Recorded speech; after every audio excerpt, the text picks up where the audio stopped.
একটা দিদি এসে এটা দিল। Hello guys, welcome to my new mini blog.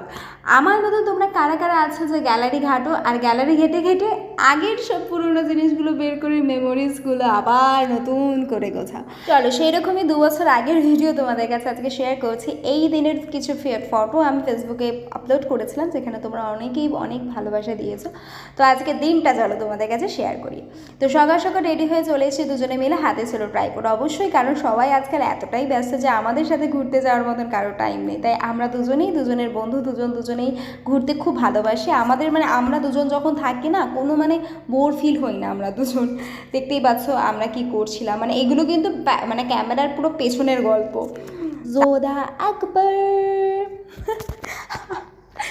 I think আমার জোধা একবার ফিল হচ্ছিলো। দেখো অ্যাস্থেটিক ভিডিওগ্রাফি চলছিল বেশ ভালোই। হঠাৎ করে কি হলো, সাইড থেকে একজন চিৎকার করে উঠলো, এই ইধার পে ক্যামেরা বন্ধ করো, ক্যামেরা বন্ধ করো। ওখানে নিষিদ্ধ ছিল ফটো ট্রাইপড নিয়ে ফটো তোলা বগেরা, এসব নিষিদ্ধ ছিল। তো যাই হোক, লুকিয়ে চুকিয়ে আমি তো এমনিতেও কারো কথা পাত্তা করি না খুব একটা, লুকিয়ে চুকিয়ে মোটামুটি আমরা আমাদের মনের মতন ফটো তুলে নিয়েছি, ভিডিও করে নিয়েছি। তারপর ফাইনালি আমরা বাইরে বেরিয়েছি। বাইরে বেরিয়ে আমি ওখানে মিন্স ঘোড়ার কাছে একটু আদর করতে গিয়েছিলাম ঘোড়াটাকে। বাট শুধু তো আমাকে এমনি ফ্রিতে তো আদর করতে দেবে না, তাই ভাইটার সাথে একটু গল্প করে নিলাম যে কত লাগে বা কিছু, কতটুকু ঘোরানো হয় ঘোড়ার পিঠে চড়াতে। আর সৌরভ পেছন থেকে ভিডিও করছে। আমরা ডিরেক্ট চলে আসলাম দাদাবদিতে।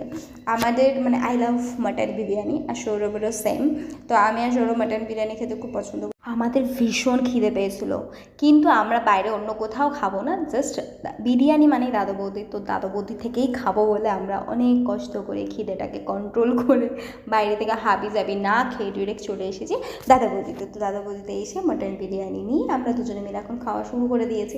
তো দেখা যায় নেক্সট কোনো ব্লগে। তোমরা কেমন লাগলো অবশ্যই কমেন্ট করে জানাবে। টাটা।